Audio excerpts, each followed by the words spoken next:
नमस्कार दोस्तों, आज है 25 फरवरी 2024। चलिए जानते हैं मध्य प्रदेश की 30 सबसे बड़ी खबर सिर्फ 10 मिनट में।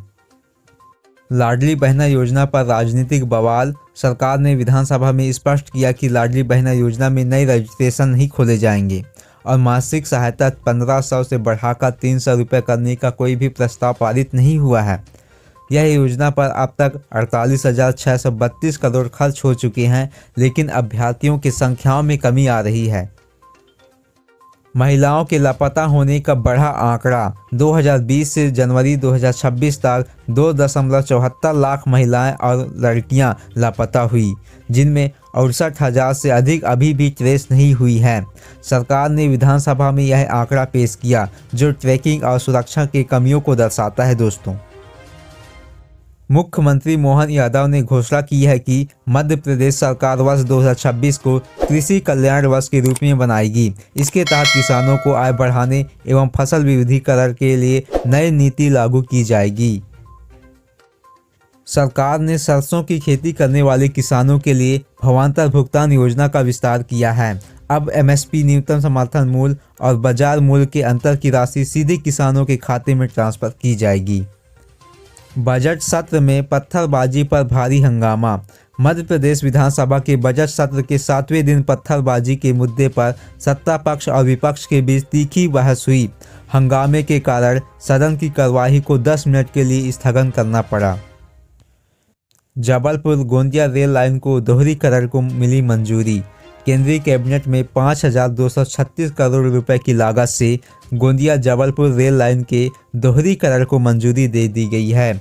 मुख्यमंत्री ने इसके लिए केंद्र सरकार का आभार माना है और कहा कि इसके लिए महाकौशल क्षेत्र में कनेक्टिविटी और पर्यटन भी बढ़ेगा। दोस्तों, कांग्रेस नेता राहुल गांधी ने भोपाल में किसान महाचौपाल को संबोधित किया।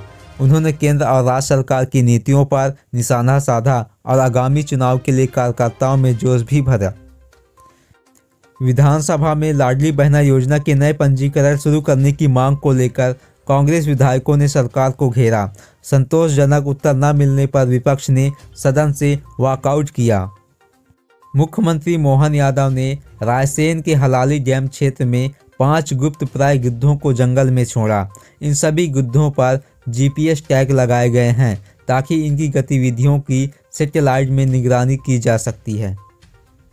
भोपाल से 2 नई ट्रेनों को शुभारंभ किया गया। दोस्तों, भोपाल स्टेशन से 2 नई ट्रेन भोपाल धनबाद एक्सप्रेस और भोपाल चौपन एक्सप्रेस का शुभारंभ किया गया। रेल मंत्री अश्विनी वैष्णव और मुख्यमंत्री मोहन यादव ने वर्चुअल इन ट्रेनों को हरी झंडी दिखाई गई। जैविक ऊर्जा परियोजना की शुरुआत। ऑर्गेनिक सीआईस्टिंग सिस्टम के माध्यम से मध्य प्रदेश बड़े पैमाने पर कंपोस्ट बायोगैस परियोजना हासिल की है। यह राज्य में स्वच्छ ऊर्जा एवं कृषि अपशिष्ट प्रबंधों की दिशा में बड़ा कदम माना जा रहा है। दोस्तों, इससे खाद्य की उपलब्धता तेजी से बढ़ेगी। विश्वविद्यालय के रिक्त पदों पर भर्ती का आश्वासन दिया गया। दोस्तों, उच्च शिक्षा मंत्री इंदर सिंह परमार ने विधानसभा में बताया कि खरगोन के टंडिया भील विश्वविद्यालय सहित अन्य संस्थानों में रिक्त पदों को भरने की प्रक्रिया 4 से 5 महीनों में पूरी कर ली जाएगी। मध्य प्रदेश में मौसम अलर्ट। 8 जिलों में बारिश और तूफान। IMD ने पूर्व मध्य प्रदेश के 8 जिलों में बारिश एवं गरज तेज हवाएं का अलर्ट जारी किया गया है। फरवरी में चौथी बार बारिश की संभावना है, जिससे दिन का तापमान गिरा और फसलों को नुकसान पहुंचाया जा सकता है। दोस्तों, फसलों को बहुत बड़ा खतरा है पानियों से। भोपाल में 10वीं क्लास की छात्रा पर 27 बार चाकू से हमला। भोपाल में एक स्कूकर क्लब में 2 नाबालिगों ने एक छात्र को मात्र 30 सेकंड में 27 बार चाकू मारा। CCTV में कैद घटना, जिसमें उंगलियों कट गई है और गहरी चोटें आई हैं। पुरानी मारपीट का बदला बताया जा रहा है। दोस्तों, शिक्षकों के प्रमोशन एवं वेतन वृद्धि का रास्ता साफ। शिक्षकों के प्रमोशन, सैलरी बढ़ोतरी और बकाया राशि मंजूर। इससे हजारों शिक्षकों को फायदा होगा। दोस्तों, इंदौर मेट्रो को रेलवे सेफ्टी में मंजूरी। इंदौर मेट्रो के 11 स्टेशन और ट्रैक को निरीक्षण किया गया। Commissioner of metro railway safety से हरी झंडी मिली। शहरवासियों के लिए बड़ी राहत है। नेशनल हाईवे 34 अपग्रेडेशन तेज। सागर से गुजरने वाली नेशनल हाईवे 34 के शाहगढ़ दमोह सिलेक्शन का 531 करोड़ से अपग्रेडेशन तेजी से चल रहा है दोस्तों। बेहतर कनेक्टिविटी की उम्मीद जताई जा रही है।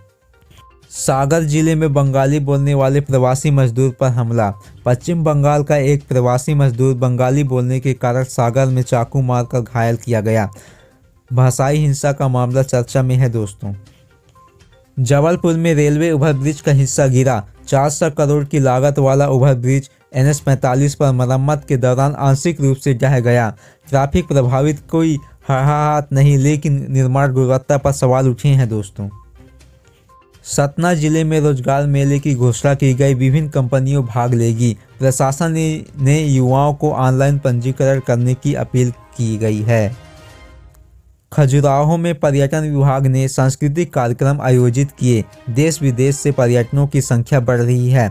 स्थानीय व्यवसायों में इसको सीधे लाभ पहुंच रहा है दोस्तों।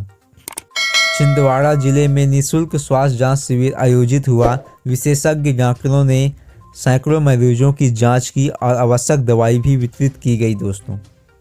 रीवा जिले में कई ग्रामीण सड़कों के निर्माण को स्वीकृति मिली। लोक निर्माण विभाग में जल्द काम शुरू करने की बात कही गई है। इससे आवागमन में सुधार होगा दोस्तों। सागर जिले में कृषि विभाग द्वारा उन्नत खेती तकनीकी पर शिविर आयोजित किया गया। विशेषज्ञों ने फसल उत्पादन बढ़ाने एवं प्राकृतिक खेती के लिए तरीके की जानकारी भी दी। ग्वालियर जिले में अगले माह उद्योग सम्मेलन आयोजित होगा। निवेश को आकर्षण करने के लिए राज्य सरकार ने नई औद्योगिक नीति पर चर्चा की। स्थानीय उद्यमी ने नए रोजगार के अवसर बढ़ाने वाला कदम भी बताया दोस्तों। भोपाल में स्मार्ट सिटी के तहत चल रहे कार्यों की समीक्षा बैठक हुई। अधिकारियों ने सड़क सुधार, CCTV नेटवर्क और झील संरक्षण परियोजना की प्रगति रिपोर्ट प्रस्तुत की। कई कार्य मार्च तक पूर्ण करने के लक्ष्य भी किए गए हैं दोस्तों। इंदौर में युवाओं के लिए स्टार्टअप सम्मेलन हुआ। IT और फूड प्रोसेसिंग क्षेत्र में निवेश के अवसरों पर चर्चा की गई। राज्य सरकार ने नवाचार को प्रोत्साहन देने की बात कही गई। सागर जिले में एक नई मैन्युफैक्चरिंग यूनिट का उद्घाटन हुआ। इससे स्थानीय युवाओं को रोजगार मिलने की संभावना है। उद्योग विभाग ने इसे विकास की दिशा में महत्वपूर्ण कदम बताया है दोस्तों। रीवा जिले में विद्युत विभाग ने नई ट्रांसफार्मर लाइन शुरू की। ग्रामीण क्षेत्र में बिजली कटौती कम होने की उम्मीद है दोस्तों। उपभोक्ता में से राहत महसूस हो रहा है। इंदौर में ट्रैफिक पुलिस ने हेलमेट और सीट बेल्ट जांच अभियान चलाया। नियम उल्लंघन करने वाले पर चालान की कार्रवाई की गई। प्रशासन ने नागरिकों से सड़क सुरक्षा नियमों का पालन करने की अपील की गई है दोस्तों। अगर आप भी चल रहे हैं बिना हेलमेट के, बिना सीट बेल्ट के, तो आप लोग इसमें ध्यान दीजिए। अवश्य सीट बेल्ट लगाइए, हेलमेट पहन के बाइक चलाइए। जबलपुर के सरकारी अस्पताल में नई चिकित्सा मशीनें स्थापित की गई। विशेषज्ञ डॉक्टरों की नियुक्ति की गई जा रही है दोस्तों। इससे आसपास के जिलों में मरीजों को लाभ मिलेगा। रीवा जिले में खेल स्टेडियम की नई सुविधाएं जोड़ी जा रही है। खिलाड़ियों के लिए आधुनिक परीक्षण उपकरण उपलब्ध कराए जाएंगे। राज्य स्तरीय प्रतियोगिताएं आयोजित करने की योजना है दोस्तों। ऑपरेशन लोटस के आरोपों पर गरमाई सियासत। विपक्ष ने आरोप लगाया है कि सत्ता पक्ष उनके विधायकों को प्रलोभन दे रहा है। इस पर मुख्यमंत्री ने पलटवार करते हुए कहा है कि विपक्ष का अपना घर बिखरा हुआ है और वे अपनी विफलता छिपाने के लिए बेबुनियाद आरोप लगा रहे हैं। मध्य प्रदेश में मंत्रिमंडल विस्तार की सुगबुगाहट। भोपाल के राजनीतिक गलियारों में चर्चा तेज हो गई है दोस्तों। अगले सप्ताह मोहन यादव कैबिनेट का विस्तार हो सकता है। ग्वालियर, चंपाल और मालवा क्षेत्र से कुछ नए चेहरों को जगह मिलने की संभावना जताई जा रही है। निगम मंडलों ने नियुक्ति की पहली सूची जारी। लंबे इंतजार के बाद राज्य सरकार ने विभिन्न निगमों एवं मंडलों के अध्यक्ष की पहली सूची जारी की है। इससे नई वरिष्ठ नेताओं को एडजस्ट कर असंतोष को थामने की कोशिश की जा रही है दोस्तों। पटवारी भर्ती घोटालों पर कांग्रेस का प्रदेशव्यापी प्रदर्शन। कांग्रेस ने पुराने भर्ती मामलों में जांच की धीमी गति को लेकर प्रदेश के सभी जिला मुख्यालयों पर हल्ला बोल प्रदर्शन किया। जीतू पटवारी ने सरकार पर दोषियों को बचाने का आरोप भी लगाया है दोस्तों। दमोह उपचुनाव के लिए बिछने लगी विसात। आगामी संभावित उपचुनाव को लेकर दोनों मुख्य दलों दमोह क्षेत्र में अपनी सक्रियता बढ़ा दी है। दिग्गजों ने दौरे पर जमीनी सर्वे का दौर शुरू कर दिया है दोस्तों। इंदौर में अंतर्राष्ट्रीय ड्रग्स रैकेट का भंडाफोड़। इंदौर पुलिस और क्राइम ब्रांच ने एक संयुक्त कार्रवाई में 10 करोड़ रुपए की सिंथेटिक ड्रग्स जब्त की है। गिरोह के तार सीमा पार से जुड़े होने के संदेह है। 3 विदेशी नागरिक हिरासत किए गए हैं दोस्तों। भोपाल के पॉश इलाकों में करोड़ों की डकैती। राजनीतिक अरेरा करौली में हथियारबंद बदमाशों ने एक कारोबारी के घर में घुसकर परिवार को बंधक बनाया और नकदी सहित जेवरात लूट लिए। पुलिस ने पूरे शहर में नाकाबंदी कर दी है दोस्तों। जबलपुर में अवैध हथियार फैक्ट्री पर छापा। जबलपुर पुलिस ने मुखबिर की सूचना पर एक गुप्त तहखाने में चल रही अवैध कट्टा बनाने की फैक्ट्री पकड़ी है। मौके में भारी मात्रा में बने और अवैध हथियार बरामद हुए हैं दोस्तों। उज्जैन में महाकाल मंदिर के पास साइबर फ्रॉड। गिरोह सक्रिय श्रद्धालुओं को वीआईपी प्रदर्शन के नाम पर ठगने वाले एक गिरोह का पर्दाफाश हुआ है। ये लोग फर्जी वेबसाइट बनाकर QR कोड के जरिए पैसे ऐंठते थे।